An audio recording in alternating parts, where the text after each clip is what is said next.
All right, what up? It's your boy, Matt Mason, back again with the always reliable, fastest woman in RMR on the Jersey Shore, Michelle Navarro. And ladies and gentlemen, y'all been asking, a lot of people asking where this dude's at. Some people say that he's just out there drinking coffee, making bread. Some people say that he's giving Eric Hinman that work out in Arvada, or is it Arvada? In Colorado, it's Arvada. Arvada. We got your boy, Rich Ryan. Michelle, Rich, how we doing? What's up?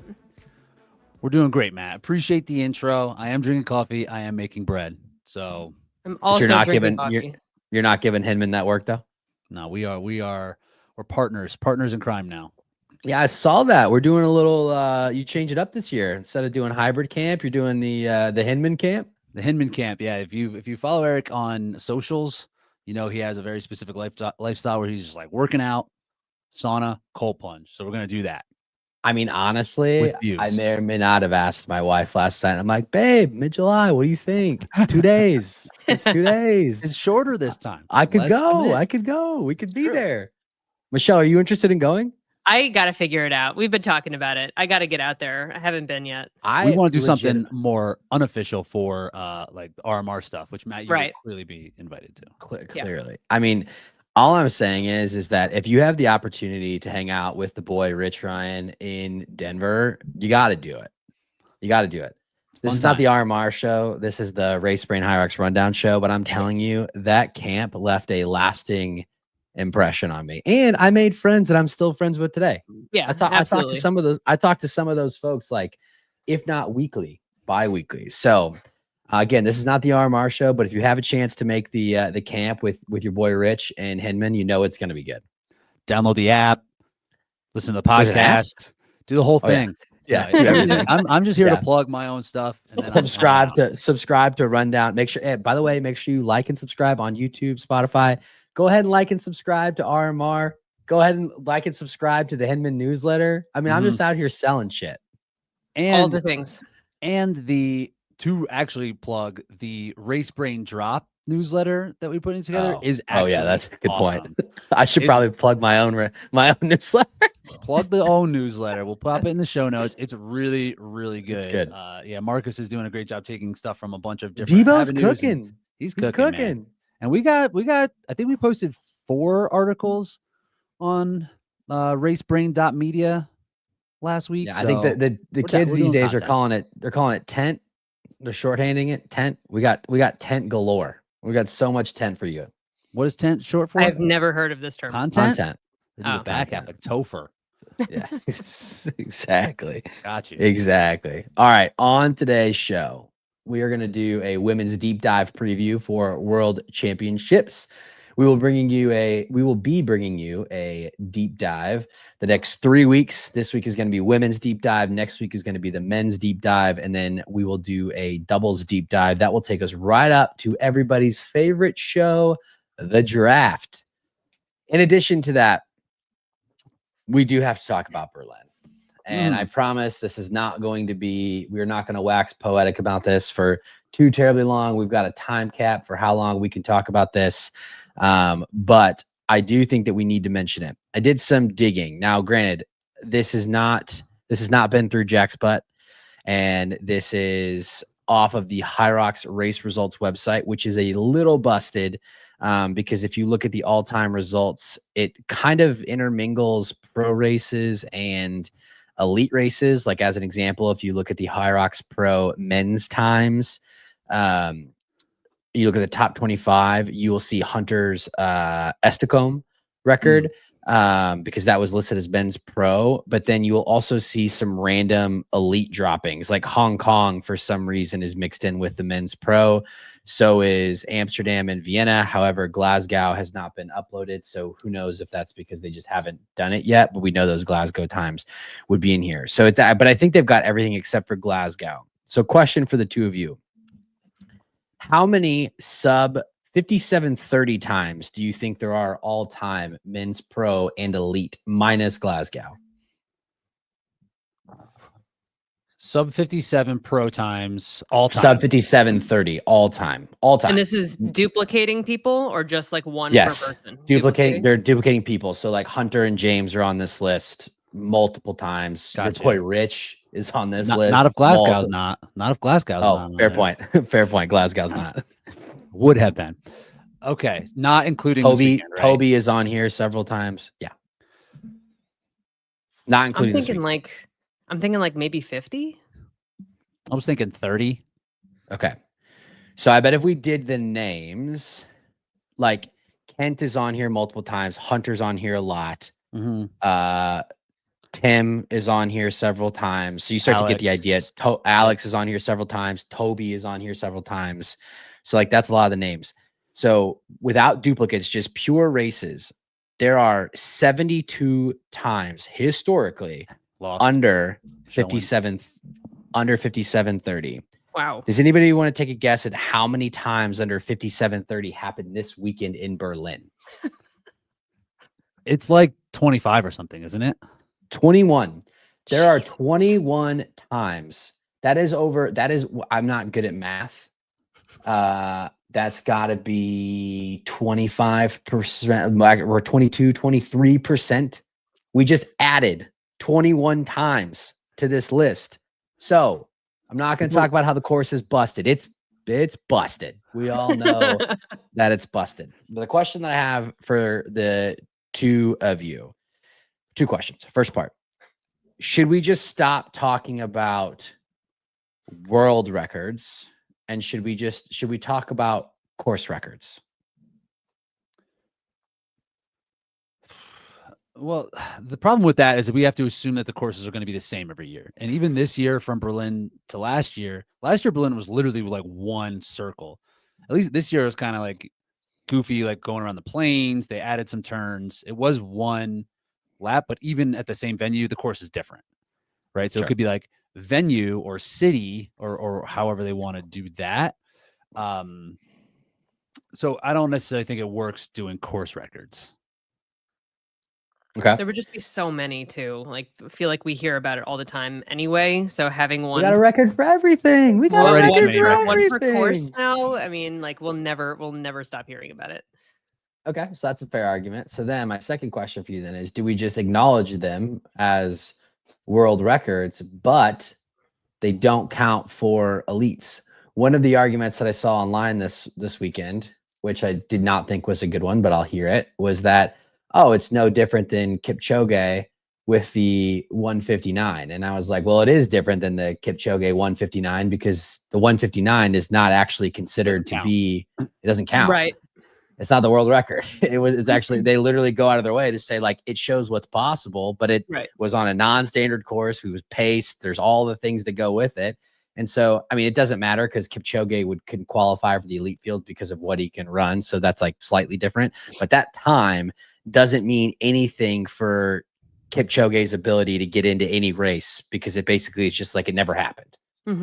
Is that what we should do? Where we should acknowledge that, like, yes, because again, I want to be very careful here.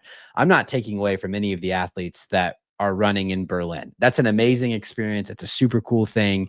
You ran the time that you ran. I just have a problem with the fact that if you're again, we have to assume, or we can only assume that they're going to change that they will change the qualifying system for next year. But I don't remember because they've already taken down the major rankings, but there are 9 dudes 56:35 or lower out of Berlin. And some of these people, no disrespect, are not names of people that have been on the top 40. Like their name has never even appeared on the top 40. And some of these dudes could be new, but like that's problematic. It would also be interesting to know what their, like, if these are all PRs, which we are imagining they are, what was their time before this? Is it minutes off? Like, what are we talking about here? Some people are minutes. Right. It is in fact from like minutes a couple off. of weeks ago. Yeah. From a couple weeks ago. Like as an example, and again, hats off to Emilio, who has been getting better. But Emilio in 2025 alone, these are his times. He ran a 58:39 in Bilbao. He ran a 58:38 in Valencia. Then at Barcelona LCQ, which we know he had a tough race, he ran a 58:48. This is actually the problem that I have with this. I don't know how much fitness you can stack in less than a month. It hasn't even been a month. He just ran a 54:35. That is a 4-minute PR in 3 weeks, 4 weeks. And yes, it's been noted that he's had wall ball struggles, but to anyone who says that, he did about a 6-minute wall ball in Barcelona at the LCQ. He did much better this weekend. It was a 3:53. That's only 2 minutes. Where does the other 2 minutes come from? You're telling me that you got that much better in running or stationing in a month? Yeah, I mean that's the issue, right? Like, yeah, the 58s, the 358s across the board. We could say we can give him a 56 for Barcelona because of that epic blow up, but he was in there. The guys who he was with ran 56. Like we can assume that if he cleans that up, he's a 56 guy for sure on that day. And the thing with this course, mentioning it being busted, it might just be the most optimal. There might be nothing wrong with the actual course. It's just so much better than anything else anyone's had because of the one lap, because it's outdoors. So it's like there is just more oxygen available. The weather, I think, was really like crisp and cool. It was favorable. When the men ran, it was like 51. And what do they say? The ideal marathon temperature is 45 to 58. The moment it starts to get above 58, like you start to see a drop in performance. So like that makes sense. And those are conditions. Those are conditions we literally can't experience. Never have. Yeah. No. Right? Like there's no way of telling. It's not like, oh, the weather at whatever California International Marathon's generally like this. You can expect it. You can't expect that in an indoor venue. So I think it is just what's possible on, and like, what if it was just the one looper like last year and it drew in 50 good athletes? Like, is it like 53 something? Like, is it like how good of a course could there be? Like if it's absolutely optimal, like it might be close to this. But my issue with that is, and this is why I hope that they change the ranking system, and sports are not fair. I'm not a believer in like fairness in sports like that. I mean, that it is what it is. It's competition. Sports should be fair. They should be fair. Yes, they should be fair. But I mean, like life's not fair. But the point that I was about to make is I wanted to race HYROX Toronto. Shout out to the Canadians. It was, I don't know if it's because people were passing around a link ahead of time. The men's and women's pro races were sold out before it ever hit the general public. So my point is like, if there is one course, and we're saying it's Berlin, if there's one course that is optimal, that is perfect conditions, it's a one lapper, it's going to be outside, temperatures in May are cool in Berlin. Like, not everyone gets to run that course. So like you don't have, and then if you're, if you're an aspiring elite athlete, and let's just not even use from Europe, let's say that you're from APAC, or let's say that you're from America. It's, even if you are lucky enough to get in, it's 9 hours of travel, it's hotels, it's whatever, it's expensive. It's just like to give a distinct, it's almost like you gotta try to recreate this one course in every region, so that everyone has, like, maybe we need to find a way to move to one lappers. Yeah, that's what I was gonna suggest. Like in terms of getting better records that kind of match each other. Like it would be difficult to say only world records at the World Championships. Obviously, you want more than just one opportunity, but if you had the exact square footage in convention centers in all of the regions and built the exact same race, that I feel like would be beneficial, because then you're getting the exact same setup.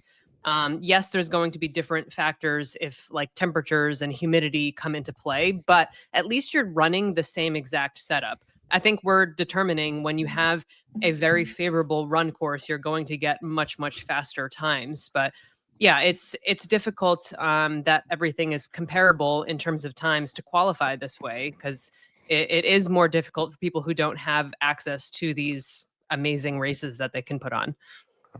Yeah, I think some sort of certification process of the course, if we are going to stick with time, it has to be introduced at some point, right? So like Michelle was saying, it's like, okay, these are the dimensions of a course that can be certified for HYROX times to count either as for like the Elite 15 or for World Championships. They can still be your PR at Berlin. You could still post on social about how you are a top 20 person all time, whatever.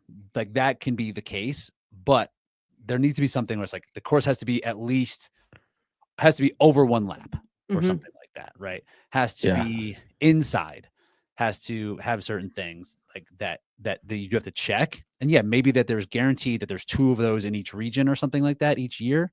So you have to go to get that there. So, but I think that's the route where we're going. Like if we back to the Kipchoge, if we're going to liken this to marathons, like there are Boston certified courses, right? Like, or in track and field, like you can't have wind aided. If it's a perfect backstretch day, those times don't count. But what if in HYROX they adopt like a world majors type of like lottery system, or how we have for the marathons? So yes, not everyone gets a chance to do Berlin, but it becomes like a lottery, or you have to qualify or something, or meet some certain standards. So like so it's like New York, Berlin, whatever, make it Sydney, some Singapore, and all of a sudden there's these majors that are spectacles. So you can still have the opportunity, but it's like way more like lottery based instead of just like sign up. Well, there was a couple of elite 15 athletes that made comments about it on Instagram yesterday. Graham Holiday being one. Now, in fairness to Graham just posed the question, and this is we'll end here because I said we weren't going to take too much time on this. He just posed the question, like, "Hey, like, what are our thoughts on this?" Like, he didn't badmouth it, but I went and looked. But he's like, "What the heck?" He's like, "This is crazy." There are 7 to 8 dudes that have raced Graham, that have never beaten Graham in a race. Graham had to basically it was a weird situation where Graham had gotten into Worlds this year, but wasn't qualified for the rest of the majors. He did eventually work his way in, but like Graham, I think we would all agree is probably a top 10 male athlete right now. 7 to 8 dudes just beat his PR in one race, and they've never beaten him in a race. Like, that's problematic. Last question for the two of you. Why does Berlin seem to so heavily favor crazy PRs on the men's side and not the women's side? Because there were PRs on the women's side, but it was not as extreme. Like we saw 2, 3, 4 minute PRs for the men. Now, Lena Putters won on the women's side. But that actually wasn't a PR for her. Melanie Maurer got a PR, but you could argue that given her high-level duathlon background, triathlete, she's been getting better every race. She's been knocking off time. It's like within reason that she would be 90 seconds better if she's starting to figure it out. This is not a PR for Zara. Zara had run faster in 2 elite races this year. I mean, it is a PR in a pro race, and we do talk about how pro races are different than elite races. Why do we not seem to see as many women blow the course up as we do the men? So, what were the times of the races? The men are usually later into the evening, right? Women were midday. So again, like if you were saying it was like around in the 50, sun. if it was around 50, even still at its highest or something like that, like it's not. Did they get poured on? I think it was raining. I thought I saw some rain as well. So that's was crazy. That's my first thought, like that they're not running at the same times of the day. So maybe there's a factor at play, but I'm not completely sure what the situation was throughout the day. It's a fair point though. Yeah, I think. And it depends on the scheduling in general. Like who else was on the course? Was there like open men's doubles just like in the way? And I think generally earlier races, like the women are going to be a little bit more crowded. Yeah. And where toward the men, where they're at the very last, they're at the very end of the day, so it's a little bit more spread out. So it could be a variety of that. And also in general, what we've seen at the world level for the men is that Europe has done better. The European athletes, there seems to be a more dense population of elite athletes in Europe than there is in North America on the men's side. But on the women's side, it's the opposite. Like the women's side, the higher end talent seems to be from North America, and those athletes just weren't there.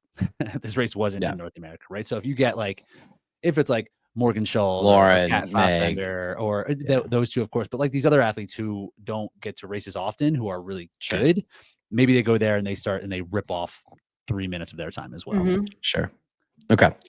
All right. Last question on Berlin, and then we'll move on. This one is for Rich specifically. So, Rich, the Rich Leo men's doubles world record stood for over 2 years, or just under 2 years, I guess. It got beaten twice this weekend by Ben and Harry Sutherland, and then Fabi and Jake Williamson.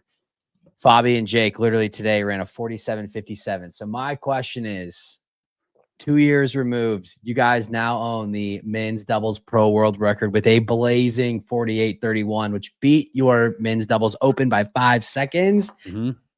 How fast can Rich Leo run a men's doubles open? So if you just look at on Berlin, I don't care where it is. Yeah. You could set the sure. It could be anywhere. So like if you take the Sutherlands, we beat them by 1 minute and 40 seconds. Right? So they ran 48.30. So but do you think that there's that's gonna be my question. 46.50? Do you think that there's a minute 40 to take off your doubles open time? Because your running is probably going to be the same. I mean, you think you're going to run that much faster in a doubles? A little bit faster, not that much, but like sled push, sled pull would be much faster. I think there's probably a minute there just because of pull. Lunges would be a little faster. Wobbles would be like some faster. Is there a minute 40 seconds from our pro time? Probably. Here, let's look. So remember this. So their sled push was 118. And their sled pull was 151. So 151 was our sled pull. Ours was like 240. Yeah, like in Miami, you were 132 push. Yeah, 240. Yeah, it might. It could happen. I'd take it. It could happen. It could happen. A lot of people asking. Yeah, we're a gonna lot of people asking. That's the thing we're seeing though. Like when pro athletes start going after the open records, like we saw us like before Ronk completely put it out of orbit. We saw on the women's side happen this year, right? And so Lauren put it out of orbit. We start to see pro athletes going after open records when the records start becoming out of touch. So we saw like there's 3 of those athletes are in the Elite 15 for doubles, right? Like why are they doing open? Yeah. That's my question back. Congratulations on the record.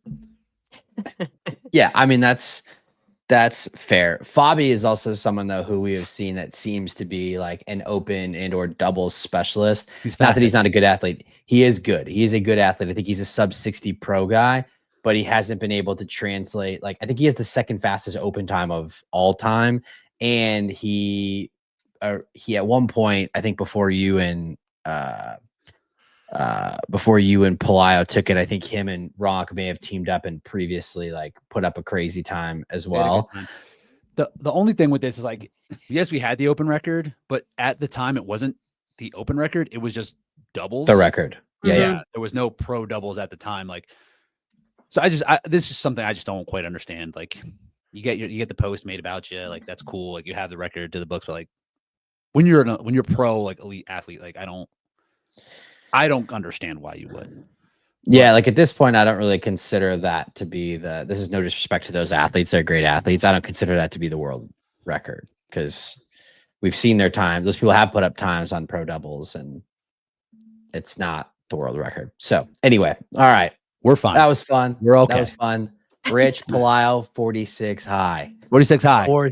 46 high. Crazy. Okay. Moving on, we're going to talk about the women's elite field. So we're going to do a little bit of a preview. We're going to walk through these athletes. Just as a reminder, your Elite 15 athletes in order of seeding, which, by the way, I realized this, they don't seed based on your fastest time in an elite race. They seed based on the race that got you in. So despite the fact that Joanna Wetrick is on paper is the second fastest woman of all time, she's seeded 4th. Right. Like she beat Vivian in that race that Vivian qualified at. And this happened for me too. Like they ranked me way too high. And it doesn't Tammy's matter. way It doesn't lower. matter. Like seeding in this race means nothing. You all start at the same time. You don't have any advantage for it. It's just kind of silly. Lucy Proctor, who, if you're a listener of the show, like and subscribe, has gotten multiple votes to be a top 5 athlete right now. She is seeded 15th. Yeah, I saw Like, that. that doesn't make any sense. Yeah. So, in order, your top 15 women by seed, you got Lauren Weeks, Meg Jacoby, Vivian Tafuto, Joanna Wetrick, Sika Arning, Jess Petro, Emily Dahman, Sinead Bent, Kate Davey, Ida, Matilda Steensgård, Linda Meyer, Melanie Marr, Amy Bevilacqua, Lauren Griffith, and Lucy Proctor. That is your top 5, your top 15 athletes on the women's side. Before we dive in, question, a little teaser for the panel. How many of these women for the season had a PR that dates back past this season? You think any women on this list had a PR that did not happen in this season? Looking at it, I would say at least maybe just one. Yeah, I was gonna say almost none. Is it Linda? Let me double check. One second. Were you asking? You were just curious. No, I've got it, but then I just saw I've got a time that just like I just saw a time that kind of tripped me up here. Hold on one second. You gotta double check. I say because we had some fast courses where people got some good times. And people are just fast. Yeah. People are just getting so fast at the sport. The answer is nobody. Yeah. Nobody. No one. All of them, all 15 women, their fastest time occurred this season. Rich, you said Linda. Linda ran a 60-50. Glasgow. Oh, okay. I was looking. Okay. Yeah, in Glasgow. That's true. Everybody got that Glasgow course. Mm-hmm. After we just bashed on Berlin, I ran that Glasgow course. That course was short. Busted. That was actually busted. Berlin is probably 8.7. Glasgow was like 8.2, maybe. Like it was a solid 400 to 500 meters short. So I reap the benefits of that, but so have all these other athletes. Like, so maybe that's what they're doing. They're giving the Elite 15 athletes one, and then they give the rest of the athletes one, just to kind of even out the field. Make it fair. Sports should be fair. Sports are fair. Sports. HYROX understands that fairness needs to be part of this event. Yeah, definitely needs to be part of it. All right. Where do we want to start? We're going to start at the top. We're going to start at the bottom. Whatever you think. Michelle, I'll let you pick. Me? A lot of me talking. A lot of me talking. How do we want to do this? Do we just want to like hit on the athlete and then just kind of like give our thoughts? Do we want to predict where they'll finish? What do I think we should do. I think we should do both. I think the question is, where do we start? Do you want to start at you want to work our way up? Let's work our way up. All right. Good. So we'll start with the bottom. Lucy Proctor coming in 15th with a qualifying time of 63:56 in Vegas. However, like I said, that does not do her justice. That was I marked this because that was a roll down spot, but she did run a 60:58 in Glasgow. Lucy has kind of burst onto the scene this year. I believe she was working with Meg. Is she still working with Meg? She still is. Yeah, she does. Okay. She's a Red Bull athlete, very young in the sport. I believe she's still U24. Yeah. She's like 22 years old. So she's got an incredibly bright future ahead of her. She is a pro athlete now. I know she's on she's Team Red Bull. I think she might was she one of the Gymshark athletes too? Yeah. I believe so. Now. Yeah. So now she's on Gymshark, which is just cool to see. Like we're seeing so many brands like hop into to HYROX. There's tons of, I'm just waiting for our boy Rich to get that Nike sponsorship. Those alpha flies on the course. Until Mizuno comes in. Quick question for you. Quick question for you. Would you turn down Nike just because you love the Rebellion Pro Waves that much? Depends how much money they're talking about. But there's a world if they're like, hey, it's like normal deal. I'd be like, I'm pretty sure. I can't remember if Lauren wears the Vapors or the Alphas. But she told me that that's her favorite shoe. She just hasn't tested it in an elite race yet. I listened to I listened to the podcast. I listened to the interview. She said to the podcast. Anyway, all right. She does the Rebellion Pro instead. Back to Lucy. How do we feel about Lucy? It's been exciting to see her progress throughout this year. This was someone that didn't really hit my radar until this year. I'm just looking at her time. So she's kind of been in this since 2023. For me, I always love to see where people start from and how they've progressed until this. Like, she's been consistently sub 65 for a lot of her races now, but she started around 116 in Manchester in 2023. So I'm just so impressed by that alone. Like, the fact that you can get 10 minutes off consistently and be literally in the Elite 15 now. Yeah, I think she's just figured it out super quickly how to be good at this race. Yeah, she got third. Oh, go ahead.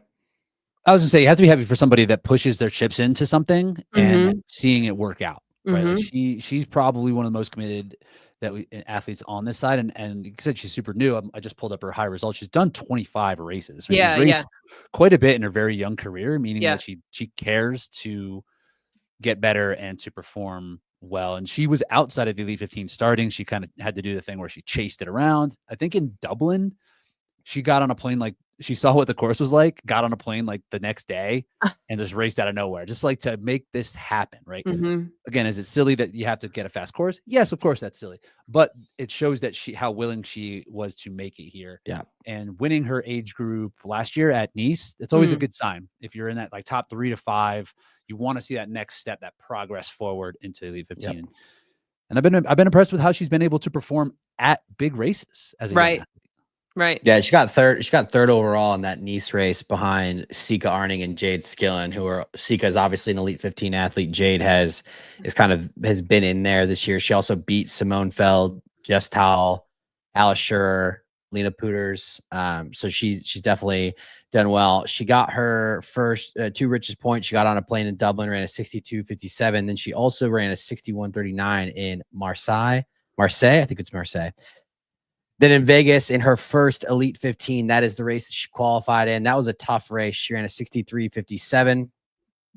And then she got 6th in Glasgow. That weekend, I forgot about this. She ran 4 races that weekend. They didn't all matter, but she got 6th in the elite field with a 60.58. Then she ran, I think she set the open world record that same weekend. She ran a 57.35. It was later beaten by Lauren Weeks. Then she paired up with Charlie Botterill, ran a 53.02, and then she ran a relay 58.45. Then she did in London. She actually teamed up with Sinead Bent, ran a 55.52. I really think that Lucy is going to be a problem for people at Worlds. I don't know, not to spoiler alerts here, I don't know if I consider her to necessarily be a podium threat. I really have a hard time believing that the podium doesn't wind up being some combination of Lauren, Meg, and Joanna. But that being said, if any of them, it's still racing. They have to race. If any of them crack for whatever reason or fall back, Lucy could be one of the people that's right there to eat them up. I mean, for her 2 elite races that she's done so far, 5 and 6. So she's she's above the middle of the 15 already, just starting. And the women have raced all year, minus Meg. So those have been good. Those haven't been like a 5 because no one was there. They've had all the people minus Meg. So the fact that she has the like the under pressure situation down to race really well when it matters, that's really necessary when you're going into a race like this. So the fact that she has it from the start is a great sign for her. Yeah, 100%. Like the thing that what concerns me about Lucy is that she ran 4 races in in Glasgow, and she does have the thing where she races a lot, and like figuring out how to get yourself as ready as possible for one specific event takes time to understand, and she doesn't have that experience, right? Like, and that's outside of the coaching, like whatever that could do, but just like the whole lifestyle part of it.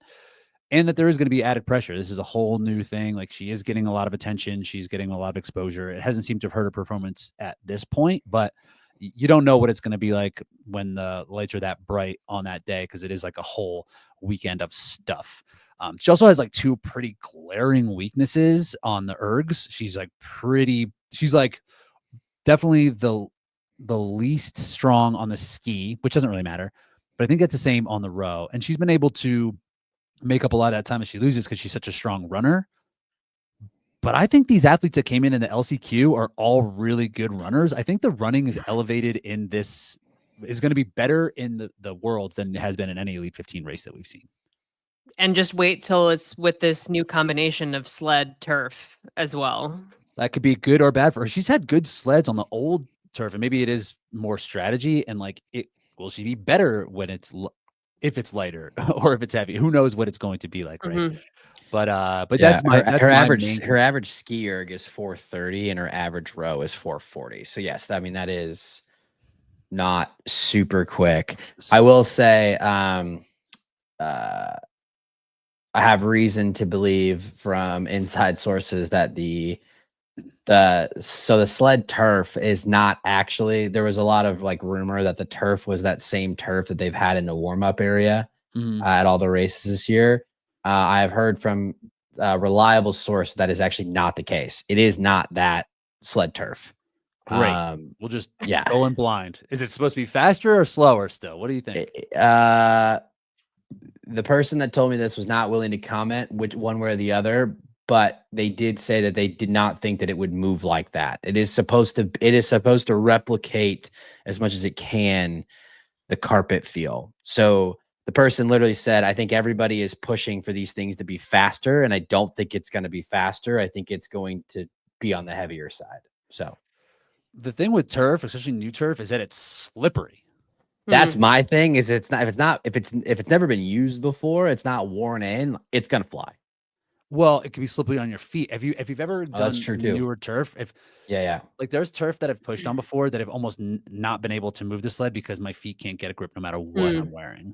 Yeah, that's a good point. When I train in the Adidas Adios Pro 4s, I can use those in a race because you can grip on the carpet, but I actually can't train with them in my local gym because the local gym has turf, right? And I can't move it, right? Because my feet are just sliding out. That could be an issue for all the athletes who aren't wearing Rebellion Pro 2s. Yeah. I still can't seem to understand why they decide to premiere this new situation at the World Championships. I hope that they give you all, at least the elites. They're not going to give the age groupers. I hope that they give the elites a chance, like the day before or 2 days before, and if they don't, you all should start clamoring for this, the opportunity to test it, because that is actually a good point. The last thing I'd want to see is a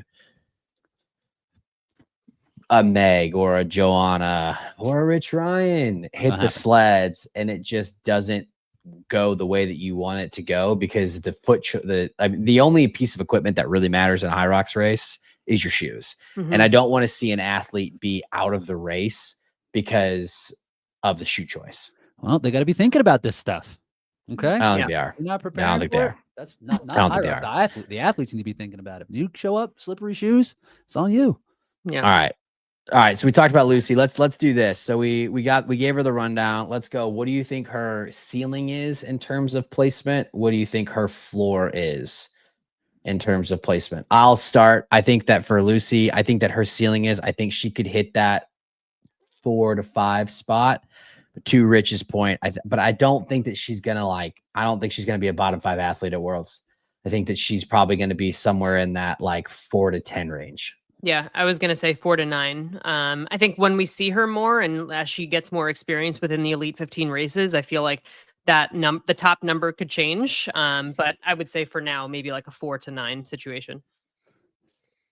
I mean, these athletes are all good, right? So she could definitely get in the bottom 5.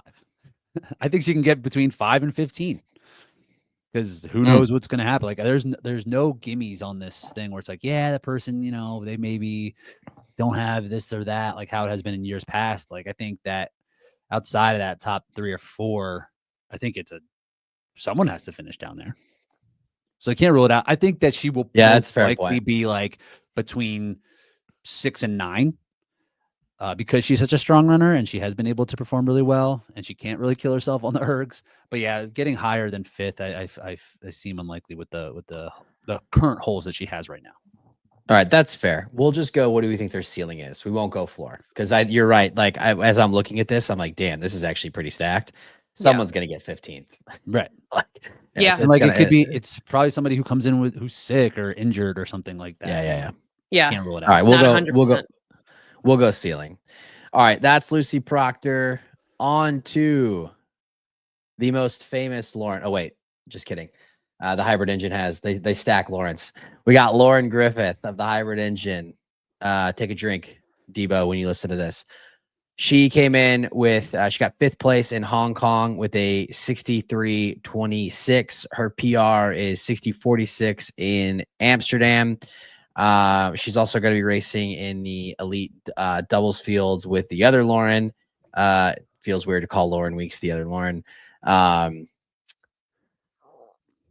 Lauren had an interesting season. I think the thing that you have to note about Lauren is she has the ability to blow the doors off. I mean, she races like Lauren Weeks. She goes out hard. She goes out hot. When and if she holds on, she's a threat to everybody out there. The question is, will she hold on?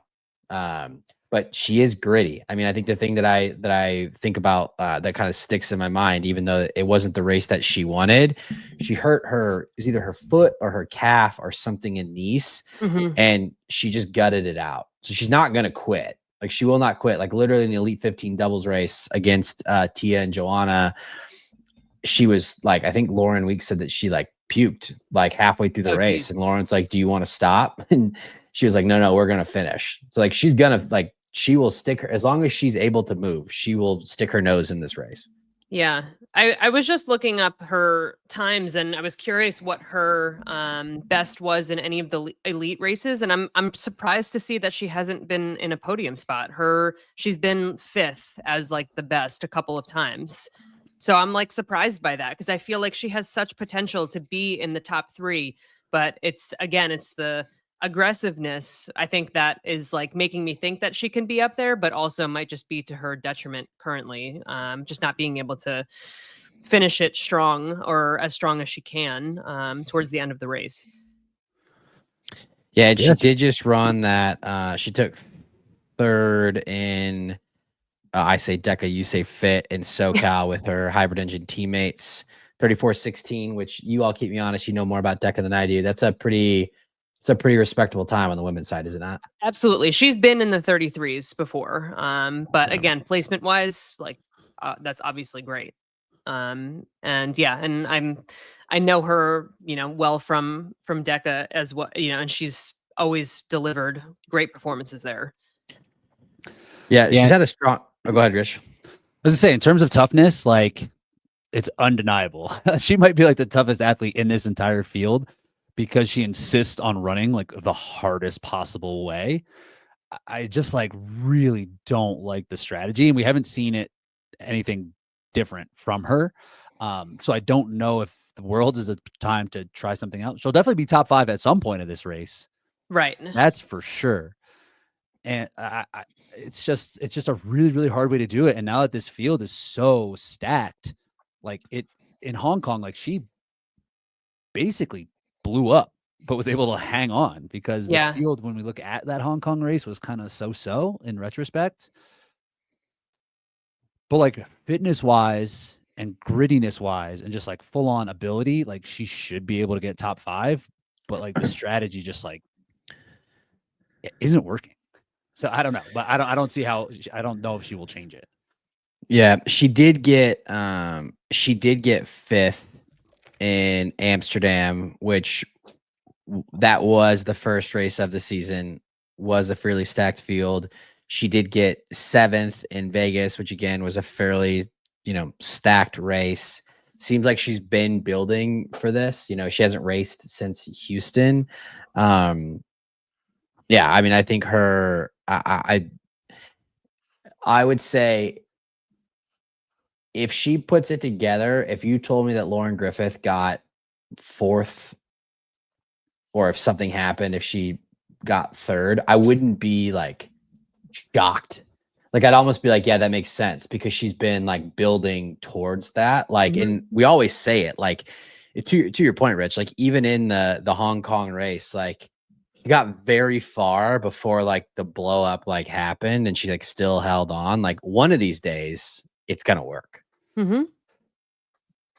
Is it gonna be the one at Worlds? I don't know. Why would it work one time? Like Because we've seen maybe we've seen dudes do it. Like, I mean, Tim raced this way in Hong Kong, and like his blow up happened so late in the race that he was able to hold on. What, he got 2nd in that race? Yeah, that is how Tim races for sure. I mean, like I'm just saying, I'm just like I wouldn't put if we were making odds, Rich, I'm not saying it's like 50-50 odds that it works, but like you got to think one of these times it's gonna work. I was just going to say, like, the reason I believe that is because in order to win these types of elite races where it is so slim, the margins between all of the athletes, you do have to be gutsy at some point and take a risk. And so she's already used to that every single time that she races. So I would imagine that at some point it's going to have to work in her favor to be in a podium spot. That's a good point, right? Like if the entire field goes out and it's like everyone has the same idea, it's like I need to be aggressive if I want to be in the top 5, and everybody's aggressive. She's definitely better equipped to hang on than anybody else. Like that is very true. And like, she is familiar with that feeling. And like I said, she is like probably the toughest athlete in this field. And like you said, Matt, like when that was what was so impressive to me about Tia's performance in the doubles in Houston, because Lauren Griffith was on one of those teams and that she can get top 5 in the worlds. I'm like, oh man, is Tia a top 5 athlete in the world? You know? So you can draw that line because Lauren Griffith is that good, but I just need to, well, think about the women's race. Lauren Weeks is going to go out like a bat out of hell, no matter what. And Meg may not go with her right away. I mean, we've seen Meg kind of wait to make her move at the sleds, but based on what we've seen so far this year, like Lauren Weeks has gotten better and better and better, and she's able to like hold on. Meg is gonna have to go at the sled. She's not gonna be able to disconnect. We already know from watching the Glasgow race, course or not, Joanna, like I think Lauren actually made the point of like, I think it was either at burpees or row. She was like, oh wow, like Joanna's right there. So we know that those like top 3 women are gonna gun it. So I just don't know if you want to be on the podium. And I have to imagine all these women are highly competitive, and we know Lauren Griffith is highly competitive. She's gonna have to gun it because you can't otherwise. Like the gap is just gonna be too big.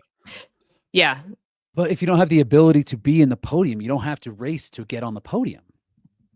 If your ceiling is 5th, why would you try to get 2nd? Like that's just like it's just. I don't think people think. I don't think people think that way though. I don't like. And then maybe, and you're right, maybe it is like, hey, I want to go out there and do the best that I possibly can, which should be our goals, right? And maybe she thinks like, hey, the way that I need to do the best that I can is to go as hard as I can in the beginning, right? It's like that old adage, Matt, you know this one, you can't drink all day if you don't start in the morning. That's right, baby. You know? That's right. So like, maybe that's what I can't race as hard as I can unless I'm not racing as hard as I can, like right from the gun. It'll be interesting. She'll be in the mix for sure. Like, I hope she hangs on. I do. But like, we haven't seen it. And like how much, like we look at her results in the majors and she is there, but she hasn't finished there. So I'm guessing it will be much of the same. Yeah, I would say that I think that her, just based on past results and who's in the race, I would say ceiling is that 4 to 5 spot. And if she has her day, which by the way, we're talking, I mean, top 5 athlete in the world. I mean, that there's nothing to, it almost feels like we're being disrespectful, but it's like, no, that's very impressive. All of these are impressive. Yeah. All these are everybody's really good. Honestly, if I could take grit from one athlete in the elite field, men or women's side, I'm probably taking Lauren's grit. It's impressive. If not that Lauren, like the other Lauren, they share that grit factor. Yeah. All right. In the 13th spot, Amy Bevilacqua. qualifying in Vegas and the 4th spot with a 63.25. Her PR, actually, I did not realize this, did not come from an elite race. Anybody know? She ran a 61.09. Anybody know where that happened? Toronto, yeah. Toronto. Amy Toronto. B ran 61.09 on a Toronto course that we feel like was fairly fair. Thoughts on Amy Bevilacqua? We'll start with Rich. Amy's just she's the one, man. I'm such a huge fan. I think she's gonna do great. Like, in terms of strategy and everything, she knows who she is. She's super tough. She's super fit. She's gonna be really prepared. She's not overly raced. It's on U.S. soil, which should be beneficial for people who have like obligations. She has 5 kids, so it's like easier for her. And she's been to a lot of graduations recently. Yeah. But she's just gonna be. I feel like she's just gonna be like locked in and know what to do. Like, I like her for that 5, 6, 7 range for sure. Yeah, I'm just such a big fan. And I think that she's just so dialed in with who she is. I'm looking at this field once we started talking about, Lucy and her age, and I was like, man, there's some young athletes with Emily Dahmen and Joanna. I think there's at least, maybe Sinead's under 25, or maybe she's right around 25. I'm not sure. But there's several athletes in that lower age range, and there's nobody in the 40 age group, is there? No, yeah. Just one in the 50s. Skip the 40s to the 50s, and she's just going to be like, she just does all stuff. I love her for this race. I think she's going to do great. Yeah. She's so grounded, and I think that's what is exciting about her performances, because she does just play to her own strategy and doesn't let anything else affect her. And it's made her very consistent, especially in the elite races. She's been as high as 4th. So yeah, it's pretty awesome when, other races may not go as planned for some other athletes who are trying to push it further. She's right there ready to take that spot. So yeah, she's consistently delivered really impressive performances. Yeah. 7th in the world last year in the elite race. I think the thing that I'm excited for Amy was last year was kind of the first year she started taking it seriously. She kind of had to like fight her way in. She kind of had to pick and choose races. She wound up getting in via the last chance qualifier in Anaheim. And then this is like the longest training block that she's like gotten to put in, and then but gotten to like be rested going into the training block. Like, she talked about how it was kind of like I'd race, and then it's just right back into training. Like, there was no time to chill.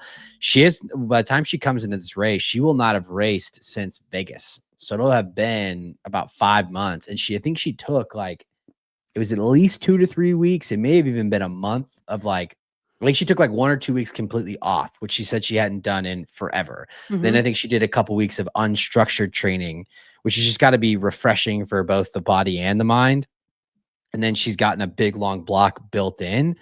I mean, I would say I think she's going to be, kind of ceiling. I think that that 5, 6, 7 spot, would definitely make sense. But I also don't even know that this is crazy to say this, but I don't even know that we've seen the best of Amy yet, because she did that 61.09 in Toronto. That's her best performance. She did not replicate that throughout the fall, but we know that she's got she's got more in the tank, and with a structured training block coming into it, who knows? Yeah, that'll be cool to see how this, this rest and this ease of transition right to the next most important race, which will be World Champs. She solidified her spot. Now she was able to dial in on her training the way that she wanted to, not having to worry about putting in any of the races just because she had to get another spot. So yeah, be cool to see. Yeah, I think her floor, I know we're just doing ceiling, but I think her floor is higher than a lot of the other athletes we're going to talk about, because everyone's ceiling is top 5 until we get into the top 4. But then after that, I think I would put money on the 5th to 7 spot. I don't know if I agree that everyone's top 5, but that's slightly shady. So we'll see. Well, we're going to see. We've said top 5 every time now, so you're going to have to call it out at some point. No, I'll call it out. All right, Melanie Marr in the 12th spot. She got envy of the last chance qualifier, 63:20. Her previous PR when I prepped for this was 62:01 in Warsaw. And then yesterday she went and ran a 61:03 in Berlin. Melanie is an interesting one to me because she is a pro athlete. Not that HYROX pro athletes aren't pro athletes. They absolutely are. But like, she's been a pro athlete for years. And the duathlon, on a previous show, we mentioned that she's gotten second in an Ironman 70.3. She is a legit endurance athlete. She just started racing the end of last year. Her first race was Poznan, where she ran a 67:53. She's gotten better every race. She did run. She came out of that later heat in Barcelona and beat Bracken's arch nemesis, Chris Rogloski, by a couple of seconds. I think Melanie is interesting here because I think that with her endurance background and her like the amount that she hasn't necessarily run yet, like she's still like, I don't think we know what her ceiling is. We haven't seen her race enough. I feel like with the I mean, most of her races are from this year. So just that alone is like she has so much more to go in terms of experience, and she's already doing so well. I would just love to see her against more of the elite athletes altogether. Obviously, Barcelona was great, but we didn't get to see her in that first heat. So I just want to see her compete against the elite athletes. That's the thing, right? We have not seen her run against the elites, but could this be a Sinead Bent situation where she's not going to be thrown off by the bright lights of Chicago? She's run and raced in professional racing. Like, I just don't see a world where she's like perturbed when the lights come on. From that perspective, like, definitely agree. But because we haven't seen her like literally in anything, like I know what she looks like because I follow her on Instagram, but I have no idea what she looks like when she runs. I have no idea what she looks like when she does wall balls. I can't say anything about her like ability to do anything because we haven't seen her. She even ran in the second heat. She didn't even run in the first heat over in Berlin, or she was on the second day, like without racing Lena and Zara. The thing with it's not even that the moment will be too big. It's just that the actual nuts and bolts of Elite 15 grid race, she just doesn't have experience with. Mm-hmm. And like, it's not that much different, but it's a little different. You know, it's like, it's not the exact same. So I think just like the inexperience from that, it will cost her slightly. And yeah, this might be someone we're top five. If she got top five, I would be like, this is incredible. This might be right. Like this might be the case against the top five ceiling. But yeah, I was actually going to say, I think her ceiling is like that 7 to 8 spot, only because, to your point, she hasn't run an elite race before. She has not, like, and you know, it's a valid argument, which is even in the races where she's quote unquote been up against the other women in the field, she hasn't raced against them directly. And it's kind of like the old, we talked about on the men's side, like Hunter, like back in the day, like Hunter like had a certain aura on the start line, and when he would like take it out, like that like messes with people mentally. Meg Jacoby and Lauren Weeks are going to be in this race, and they are going to fly, and you just don't know, like, is she gonna be okay sitting back running her own race? Is she gonna go with them? What's that going to be? We haven't seen her run. I feel like it'd be surprising to me if she had a top 5 breakthrough in her first elite race.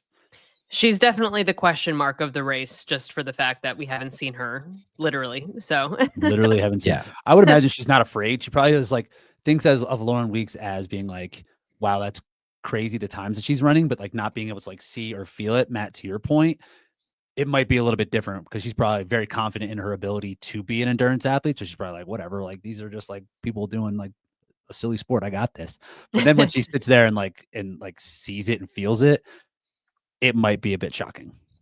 Yeah. So So yeah, I think, but this is a person like we mentioned before with the, like, she seems to have a similar, I was just looking at her splits from the past weekend, strong runner, not very strong on the ergs. This is a person who's going to fill in that middle and make it really competitive for the rest of the field. So if people do start falling backwards, like she's going to be someone who is going to be able to move up. So yeah. I like the idea of like 7, 8, 9. Yeah. Mm-hmm. All right. In the 11th spot, Linda Meyer. This one's interesting to me. She qualified in Vegas with the 63.06. Her PR came in Glasgow with a 60.50. I am a big fan of Linda. I pretty much always take her if she's available in a draft. I just think that, she historically, we've talked about this several times, was kind of people were, last year, I don't think she ever missed a podium. I think it was pretty much Lauren, Meg, and Linda, and some combination of that in all the majors. That's not how it wound up at Worlds, but she wasn't healthy early this season. Then I think she was sick, and then I think she was hurt. She seems to be beyond that. She raced in the Paris Elite 15 doubles with Viola. She looked very impressive in that race, actually, to the point where Viola even said that she felt like she was holding Linda back. And again, no disrespect to the athletes, but if you watched it visually, that is what was happening. That was the Linda, case. Yes. Linda was like, you can't see my hands because the way that we have this, but there was a noticeable gap between Linda and Viola. And I will say this, and then I will hold my analysis because we do need to pick up the pace and let you two talk about it. But I think that this is someone whose ceiling is 2 to 3. For sure. Just looking at it, like I see 2, 3, 2, 3, and on these the elite races. Yeah, she's going to be up there, and she's trending that way now into the season. It didn't necessarily start that way, obviously, because of the things that you just said, but she's trending in the right direction at the right time. 100%. I'm bullish on Linda for sure. I think podium is definitely within the possibilities here. And if I'm like another athlete in this field, thinking like trying to be like, oh, maybe where can I be? Like, I think Linda's some people that is one that these athletes might not be considering because of where the season that she's had and where she kind of is seated on this thing. Even like visually, it's not, even though the seating doesn't make any sense, but like she's going to be a problem. Mm-hmm. She got buried on the sleds, or the sled push in Vegas. And then she absolutely worked the pole and then finished third. She just ran yesterday with Faisal. And again, I saw clips of that. I mean, it's mixed doubles, so it was women's pro weights. They ran a 58.01 together, and she was pulling Faisal along. Tough day. I mean, yeah, tough day for him. But yeah, I think Linda, some of the people got to watch out for. Mm-hmm. Big time. All right, in the 10th spot, Ida Matilda Steensgaard, qualifying out of Hong Kong with the 4th place finish, was a roll down 62.46. Her PR is Stuttgart with a 62.19. I actually was surprised. How many times do you think Ida has raced HYROX? I always think that people think of her as an OCR athlete, but 10? 11. Yeah. She's got 11 HYROX races, which was a bit surprising to me. Rich, you obviously have covered and followed Ida for a long time and via the OCR space. What do you feel like Ida's chances are here? I mean, the first thing that I think about is just her ability to win world championship races. And OCR is insane with world championships. There's literally like 20 of them. But she's won world championships against competition she's beaten Lindsay Webster, who is the absolute GOAT when she was in her prime. Like, she is not afraid and believes in herself deeply that she can perform really, really well. So that's the first thing, is that like in terms of like high end caliber, she is like as good at or like better than like most athletes in this field. I'm not encouraged about how she's been racing lately.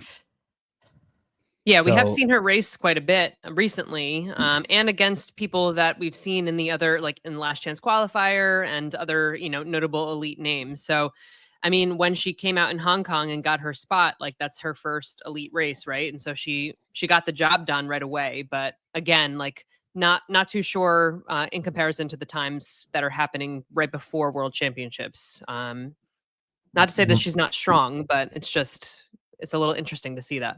Just if we're looking at trends, and who knows, right? Like we can only take what we're seeing from the race results. Like maybe that's part of the plan.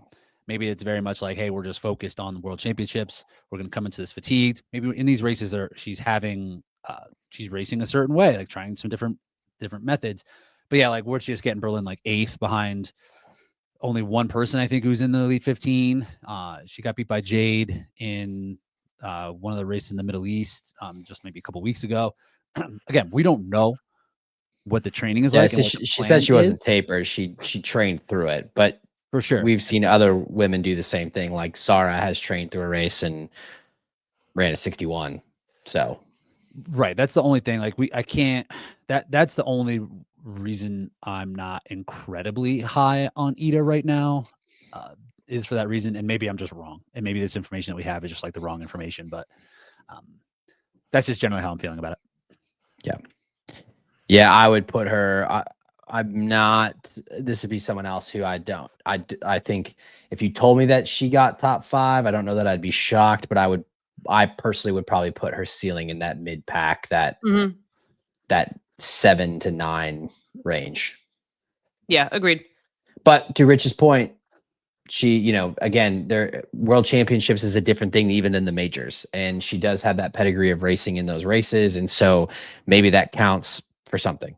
So, yeah. And like this past weekend, hopefully it was just an anomaly. But yeah, she got beat by Rebecca Hammond, who could be one of the greatest of all times if she didn't take a huge step back. But Viola's not at her top. Zara has not been as good this season. Like, and these are not Elite 15 athletes. Yeah, she finished 8th in Berlin. Yeah.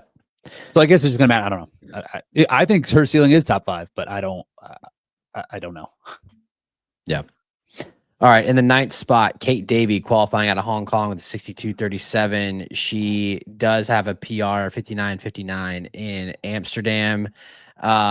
This to me, I think I'm not gonna. There's only a couple people that I think are a podium threat. I think Kate, depending on health, I think could be a podium threat. She was ascending all year long until the unfortunate ankle injury in Glasgow. She is incredibly strong on burpees. She's a good back half racer. This is someone to me that if that front pack, like we think back to Worlds last year, if anybody starts to move backwards in the back half of the race, she almost feels like a little bit like Bo Wills-esque. Like she's going to eat you up. Like if you were there in the back half of the race and you were going the wrong way, Kate's going to overtake you. Yeah, and she's consistently in that like top 5, 6, obviously even further than that. So she's definitely someone who's consistently in that top 5. So there's no reason that she can't do that for world champs as well. Yeah, she was in it in Amsterdam. She got 3rd in Hong Kong. Obviously, Meg wasn't in that race, but like she's been on a podium. She is like all in on this. And if she's healthy, like I just don't see a reason why she's not right there. I mean, I think like 3rd, 4th. Yeah, could be attainable. 100% agree. And there's just something about HYROX that I'm not quite sure in terms of like how much your ability to peak in like 4 to 5 weeks, like what that really is.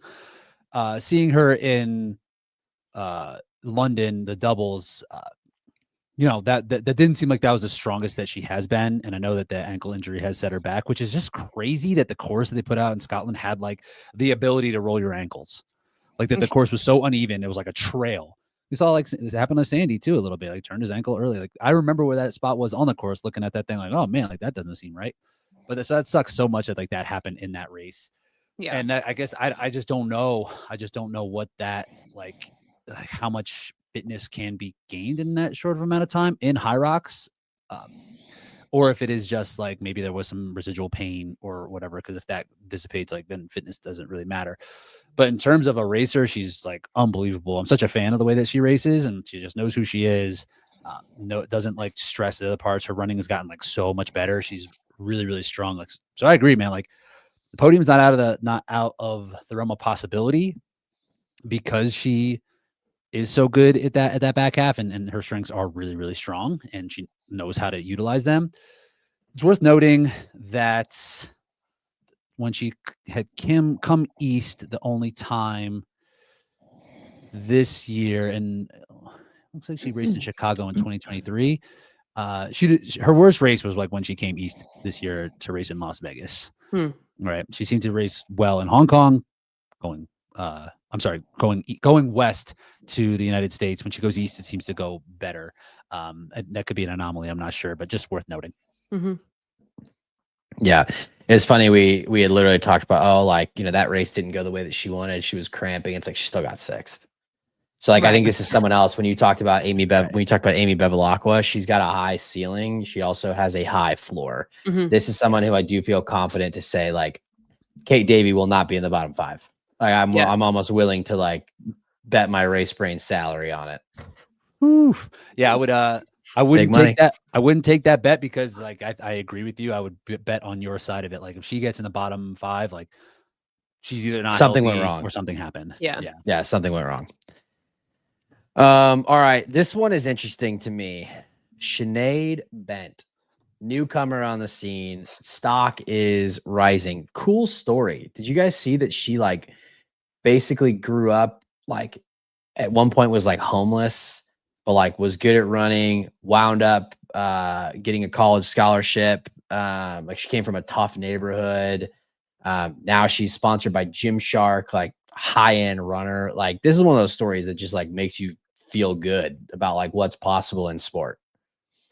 I just couldn't not smile when I was watching her race because she was just so in her element and like unlike any of the other racers, and she just did her own thing and it worked for her. So I'm just excited to see what continues to happen as she races because she definitely has her own style. Yeah, But if you're referring to farmer's carry and her row technique, like she, and I think Marcus mentioned this on a podcast, like how aggressive she is. Like she races like she's from a tough neighborhood.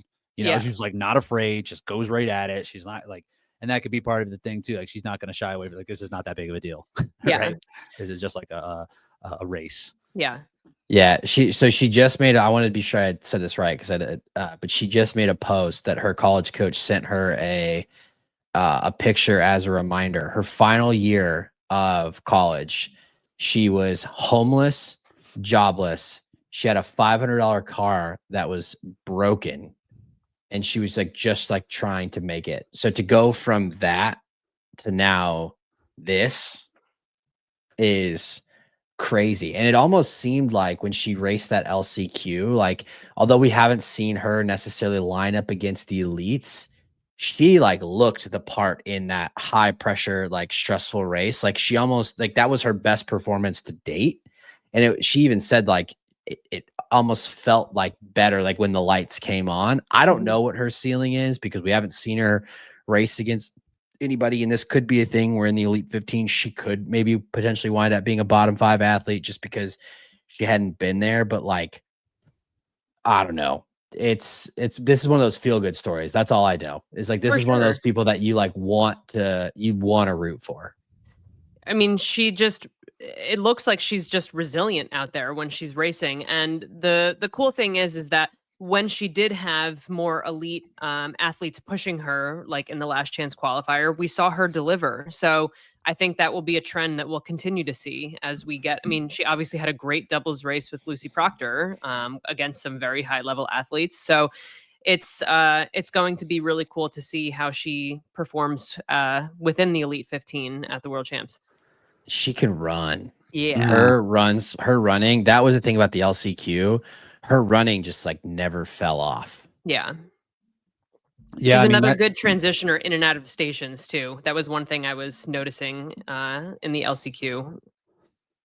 When athletes come into a big race like this, like I feel like there's like two different approaches that people can have. Like when like there's expectations, and when expectations aren't met, like things kind of crumble. I don't feel like she's going to be an athlete like that. I don't know what her expectations are going to be in here, but I think no matter what, she's going to be like trying as hard as she can. And that's going to put her in this middle, like in this like 6, 7, 8 range. Like if she got like 6, I'd be like, wow, that's amazing. But I could absolutely see her finishing like right around where her spot was and like charging and like trying really, really hard. That's also has a crazy farmer carry. Do you remember that? We just mentioned it. She was she like I know. I just like I have to bring it back up because it's just like it looked like they were like plastic bags. I can't believe how fast she's not. There's nothing in them. She's not like a big, strong strength athlete. She's a runner. Like her ability to move that fast with the surge. weight, Yeah, it Oh, was like what? Even just to be able to do that at all is crazy. so Yeah, awesome. and in LCQ, her back half, or as the Rock Sopt calls them, the closing stations, 137 farmer carry, 326 sandbag lunges, 403 wall balls. There's still some to be gained there, but that's Still very solid. respectable. She was going like straight through the wall balls too, right? She just had a lot Yeah. of no reps. So like she was Mm. working that entire she did. time. Like she didn't She put did. it down. She just kept Yeah. going. Right. Yeah. Which ultimately, like, if those are things that are happening, that is what will stop her from getting in Yeah. that top 5 if she's having a hard time with wall balls, or like if just like her ability level isn't quite there yet. But it's not gonna be because of a lack of trying. Mm-hmm. Yep. No doubt. All right, another intriguing name in the 7th spot, Emily Dahman, winner of the last chance qualifier with an impressive 61.10. That also is her PR. She burst on the scene this year, or this season. Her first race was Amsterdam, which she actually won the Women's Open. Then she jumped up to pro. Her pro time in Maastricht was actually faster than her Women's Open time. Then she ran Rotterdam. She got a 2-minute penalty, so you kind of have to throw that out. And then she ran Barcelona. I saw something the other day, kind of a cool story. She only got into HYROX because she had like an obligation. It was like something to the effect of like she had to volunteer. She like did volunteering, so she judged, and then like because she judged, they gave her a free race. So she was like, "Oh, I'll like try it out," and now here she is in the Elite Well, that 15 worked field out. in the same season. That's crazy. Wow. I mean, she again, what is she, 20? Yeah, she's young. Definitely young. Right? She's super young, was completely obscure. Only person who knew about it was our guy Greg over at Rocks Life. Of course he did. He knows it all. He knows it. Greg He knows knows everything. everybody. That was like an amazing call on his end. But like it's just gonna be a hard spot. Like I can't lie. Like I don't know what her high end ability is. Her high end ability is obviously great, but like she went from complete obscurity to now all of a sudden it's like she's an ESN athlete. She's like getting all these posts made about her. She's popping on podcasts, and it's like it seems like it's going to be a hard spot.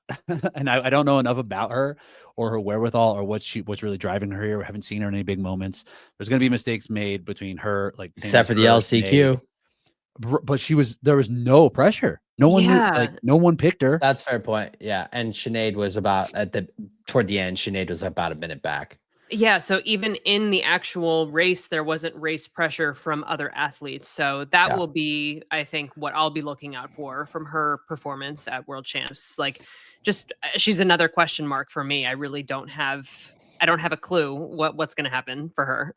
Right. She's an incredibly strong stationer though. I'm Mm. looking on High Result, her averages, for pro races specifically. I'm going to throw out sled pull because it's going to be weighted incorrectly with the 2-minute penalty. But 413 ski, 228 push. These are all averages. 318 burpees, 421 row, 135 farmers, 317 lunges, 331 wall balls. Yeah, that's really good. Strong. Mm-hmm. Yeah, it is just going to be a matter so the physical attributes should be there. It's just going to be a matter of like how it goes in these moments. And like if she performs well, then she's an absolute dog and she's going to be a problem for a long time. And if she doesn't perform well, that's also understandable. Yeah. It's like her first shot in it. It's going to be a high pressure scenario for her, but also that doesn't really mean much because it is so new for her. Yeah. Yeah. All right. In the 6th seed, we've got Jess Petro. She got in via Glasgow roll down, 7th with a 61 flat. However, that does not tell the story of Jess Petro. She has actually raced very consistently this season and has gotten better. She got 6th in Amsterdam with a 61.39. She got 8th in Hong Kong with a 65.16. She also ran in Anaheim, then in Glasgow. She got a 61 flat. She also qualified for the Elite 15 doubles with Maria Fetchik in Miami. She is a proven athlete working with JK. She was on the Australian relay team last year. She has been consistent. Her debut actually was Chicago 2023, where she ran a 68. She followed that up in Fort Lauderdale with a 64.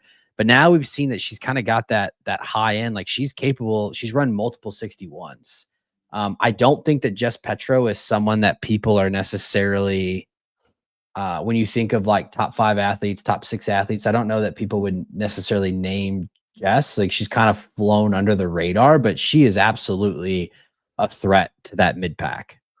Yeah. I mean, just looking at these elite times, a 101.39 in Amsterdam only got her 6th, and a 101 flat only got her 7th in Glasgow. So, like, these are really impressive times. I'm shocked that it isn't higher than that. So that's my only like question mark for her. Like, how high is her ceiling? She's obviously very consistent in that mid range, but I'm not sure where she'll land if she can go higher than this. Yeah, I feel about her the way I feel about like Amy Bevilacqua. Like she knows who she is. She's a good competitor. She has experience. She's been gaining it all season and racing well. So yeah, I think I agree with you, Matt. Like that mid pack, like she will be there and like she's gonna be fighting the whole time, all the way up and through, right? So like again, if there's athletes that start falling back, like Jess is just gonna eat them up without a problem. Yeah.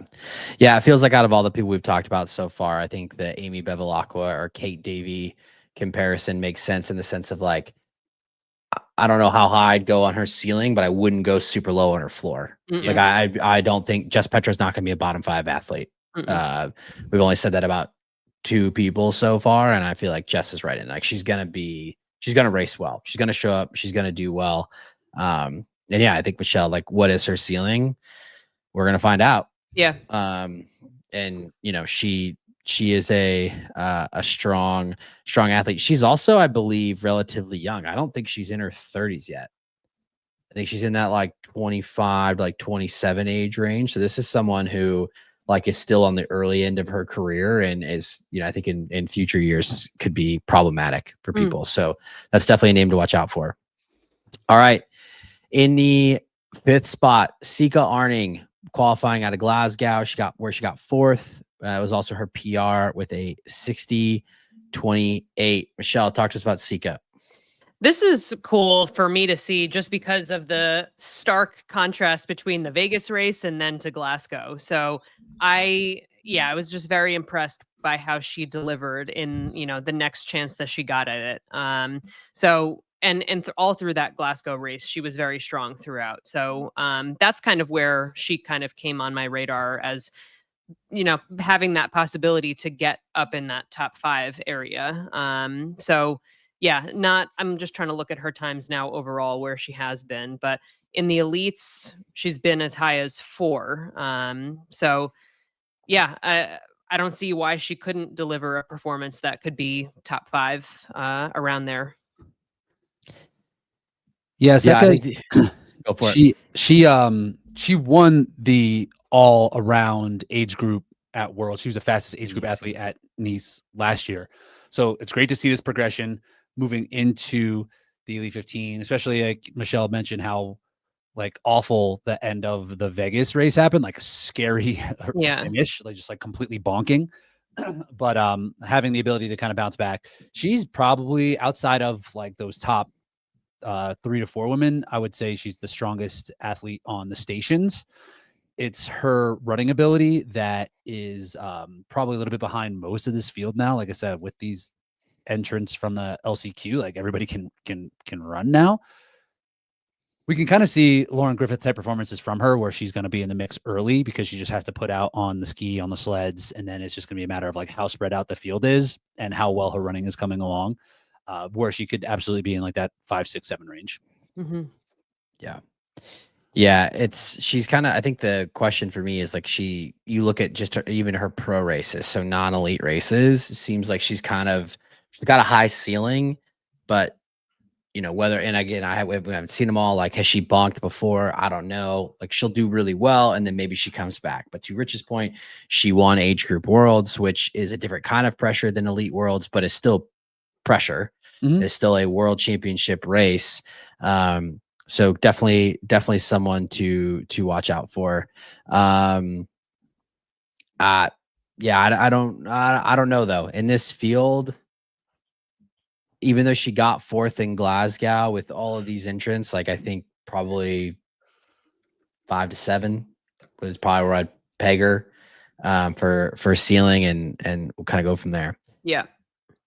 All right, in the fourth spot, which makes absolutely no sense, the burst onto this scene, Joanna Wetrick qualified in her first elite race in Amsterdam with the 60-12. She's got that PR of 56-49 where she was battling with Lauren Weeks in Glasgow.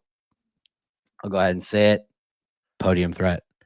I mean, honestly, like there's only 3 people that you can say this about. We're at the first person that has a chance to win this race.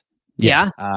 She is one of the only people there. You could probably count the name of women who have beaten Lauren Weeks in a HYROX race on one hand, excluding when Lauren Weeks was 8 months pregnant. And it might even be 3 fingers. I think it's Michaela, I think it's Meg, and Joanna. Is there anyone else minus that Vegas race that has ever beaten Lauren Weeks? Ever? I'd have to think about it. Yeah. But in this HYROX. field, In this field, no. no, Yeah. no, I don't think so. And all of her elite races, 3, 1, 2, 2, clearly a podium and absolutely capable of winning. And that Glasgow race, she was in it, and she intentionally was racing Lauren the entire time. So if you have the grit to do that and to be able to hang on, I mean, there's no reason why she isn't a possibility to win this race. And the fastest pro doubles women time of all time by a minute with the GOAT, Tia Claire Toomey. So, I mean, I don't even know, like, it just feels like, she also ran in this season. I mean, I know it's slightly different, but she ran she ran a mixed doubles with Hunter in a 51:20, which I think is like the 3rd fastest time of all time. She's got wheels. I think the thing that would make her, I mean, Joanna just being Joanna makes Joanna scary, but she's been in the US now for almost a month. She's training in Nashville at the Proven Gym. They were all in Atlanta. So like travel's not going to be a non-factor by the time we get there. She's going to have been here for 2 months. So like that's literally, I mean, it's the same time zone. It's literally not an issue. We haven't seen her in the biggest race of all, which is the World Championships. But to your point, she has not missed a podium. She's kind of taken that new like Linda spot. And I just think that, this is someone whose ceiling is 1 and her floor is 3. Yeah. I think that's fair. Yeah, I think that's fair as well. She she's just been incredible, like such a competitor, like, and being able to race Lauren in that Glasgow style, just like to go out with her and just like hang with Lauren Weeks is like incredible at like her age and what she has in terms of her experience. She's just really good.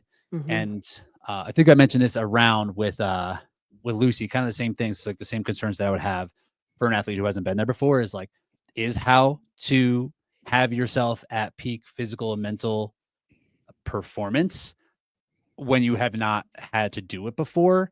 It's just like an incredible roll of dice. I mean, she clearly has a good team around her with the proven athletes, and like she's around these champions, but like that's not HYROX. They're CrossFitters. So like, I'm sure she'll have like this like killer mentality and like learning from really good people. But like to like absolutely nail it, it will be really, really hard that first time. And it's really hard in any sport, especially in endurance sport, to like look and be like the first time an athlete's there, they are the world champion, unless they are like an absolutely phenomenal talent that is like head and shoulders above everybody. And even then it doesn't go that way. So I would not bet on her winning, but she definitely could win. Yeah. I mean, it's going to sound like a slight, but it's not. The race that she won was Hong Kong, and that's a crazy travel for everyone involved. It's still impressive. She did beat the GOAT. But we haven't seen her put it together against, I mean, Meg's only run 1 race against her. So it's always been Lauren and then Joanna basically since. So I agree with that. I think that's totally fair. But just to jump ahead, I'm sorry to cut you off. The thing that's going to play the biggest factor in this race, as we saw last year at World Championships, is how the sleds are going to go. Lauren has just like not been that strong on sleds. Joanna is better than Lauren on sleds, like almost every race this year. So if these sleds are faster, Joanna has no shot. But if they're heavier, she has a real shot. Then it becomes like a major possibility. So like there's just like this unknown, which is lame that we have an unknown in this like quantifiable sport. But that I think is going to be the biggest factor. Right. Yeah, it'll be interesting. She's going to make it fun. That's for sure. Either way, it's going to be a show. You're not going to want to. You're not going to want to miss this race. There's no like her plan is simple. Just go with her. Go with her. All right. In the third spot, Vivian Tafuto qualifying in Glasgow, being only the 5th woman ever to break 60 with a 59:38. We also talked a couple weeks ago. She, again, different sport. She, if Lauren Weeks does not exist, is the fastest DecaFit female athlete alive of all time. Vivian's an interesting one here. The race brain joke was you can just basically pencil her in for 4th. She was not healthy to start the year. She seems to be peaking at the right time. And I know that it's different, although I'm talking to a DecaFit world champion. So DecaFit's got to count for something. Like she's fast. And she's going to stick her running is she's going to stick her nose in it. Yeah. I think Vivian's ceiling 2nd, right? Like, I don't know if she can win, but like she could get 2nd. She almost got 2nd last year, right? If it wasn't for the heroic comeback by Lauren Weeks, just like doing Lauren Weeks stuff. But Vivian, like, again, sounds like stupid to boil it down to just this, but if the sleds are heavy, like it's going to be good for her. Just how it was in Nice. Like the sleds were not moving in Nice and Vivian almost got 2nd, like by like a second. Her average sled push time, in the elite field is 2:33. Average sled pull 3:45. So, and if she's running fast like that, like she hasn't had that as like a weapon in the past. Like Michelle mentioned, the compromise running has always been amazing. Yeah. I think that's what's put her above. But now if she can actually move fast, like it's going to be a real problem. Yeah. And like not, just taking away the Amsterdam and Vegas races where she wasn't necessarily healthy 4, 5, 3 in terms of like performances in the elite fields over her career consistently. So I would say it makes sense for her to be seated top 3, even though this list is kind of out of whack already. Yeah. Interesting. I mean, there's no reason to think that she couldn't. Again, if any of these women fade, she could be right there, which takes us to the number 2 seeded woman, the reigning world champion, Meg Jacoby. Her actual time in Amsterdam after they adjusted for the course was 58:44. That is her PR. That's the only time we've seen her race this season in the elite or pro field. She has done a couple doubles since then. She raced with Lucas in Cologne. She raced with Camila qualifying for the Elite 15 doubles in London. Her ceiling is 2. No, I'm just kidding. Her ceiling is 1. She's definitely a threat to win. I also, I'd probably put her there with Joanna. I don't think that I would not bet that she does worse than 3rd. If you look at Meg's elite races since joining the Elite 15 field, her debut race in Maastricht, which I believe, Rich, correct me if I'm wrong, but I think that was one of the races where she like made a lap mistake and got a penalty. Yes. Yeah. She did an missed extra a lap lap that day. She did an extra lap. She did an extra lap. So she got 3rd. Yeah. She got 3rd. Then she went, these are in order from when she started: 3, 2, 2, 1, 1, 2, 3, 1, 2. She's never missed a podium. And I don't think that it's going to happen here. The lights are not going to be too bright for Meg. She is the reigning world champion. She also seems to do the best when the pressure is at its peak. There's also no reason to think that she's not healthy. I mean, she's been back to training. She's been running. She's been doing workouts, like staple workouts that she's been doing. You know, she literally talked about how in London she felt in control the entire time. They ran a 55 high. I mean, the question, I guess, is ultimately going to be fitness because she's coming back from an injury. But it seems like over the last couple months of training, and at least what she's talked about publicly, it doesn't seem like the fitness is a problem. I mean, like, she's an unbelievable talent, like a complete dog, can just like go out. She's won the world championships, not afraid of it. Is going to, like, the sleds again are going to be a major factor the way that they were last year. If they're heavy, like, Meg is strong. And if she's like completely 100% healthy, like, then it's going to be on. But like, we haven't seen a solo, right? So this is really, it really is kind of hard to say, but like, I don't think it is going to be a fitness thing, right? I think it would be more of like how physically she's ready, like, because she's a maniac, dude. She's been training crazy. Yeah. she's doing fine in training. Yeah. I think at this point too, there's pretty much nothing Meg hasn't gone through in all of her experiences now, going through this very challenging surgery, but still somehow making it back. And we like kind of don't even need to consider that as a factor because she's still running so impressively. So I just think her mental game overall now has to be so much stronger, having gone through everything that she's gone through just to get back to this point. She's got to be so pumped just to get there again. Mm-hmm. Yeah. Gonna be a problem. Gonna want to tune in. You're gonna want to watch it. It's gonna be good. It's gonna be good. It's gonna be good. All right, and then on to the GOAT. Number 1 seed, Lauren Weeks. She qualified right away in Amsterdam with a 58.12. She ran a 56.23 in Glasgow. It has honestly kind of been the season of Lauren. She's gotten first in every major except for Hong Kong, where she took second. She set the world record in the women's open with a 55.38. I went back and looked. When was the last time that Lauren Weeks didn't finish 1 or 2? In an elite field? 1 or 2. I believe she got third at in Chicago the year Michaela won.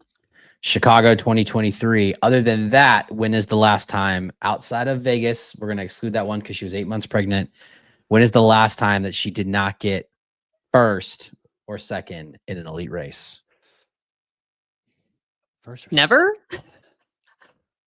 They're in an elite race. This is a race brain teaser right here. There was a race. I don't know if this would count. Like, how far back are you going? 2021. Like, okay. In an elite Dallas. Yeah, the Rachel Von der Rock year. Was Becca Hammond? Was that who beat her? It was Dallas of 2021, and it was elite women, Rachel Schreiber and Rebecca Hammond. Yep, I was right. That's Von der Rock now. Oh, okay. There you go. Points, baby. Ooh, what else you got, Matt? Come on. Yeah, bracket's gonna be like this schlub. You don't. I mean, honestly, this is the first person that I would probably say the ceiling is 1, and I'm gonna go out on a limb here and say that the floor is 2. The floor is 1. Right? I mean, I'm just saying, like, I think. Even going back to Nice, where it seemed like, now granted there was wall ball gate and whatever else, but like, is still one of the most impressive races I've seen in the sense of like, it felt like, oh, this is it. Like she hit that like sled pull. It just felt like it just kept going and going and going. And then she just slowly worked her way up and worked her way up and worked her way up and worked her way up and finished second. And outside of Hong Kong this year, she has looked like dominant. Like, I mean, it's like not even it. And Joanna has done really, really well. The closest race that Joanna finished to her was Glasgow, and that was a very impressive race. She still beat her by 30 seconds. Yeah.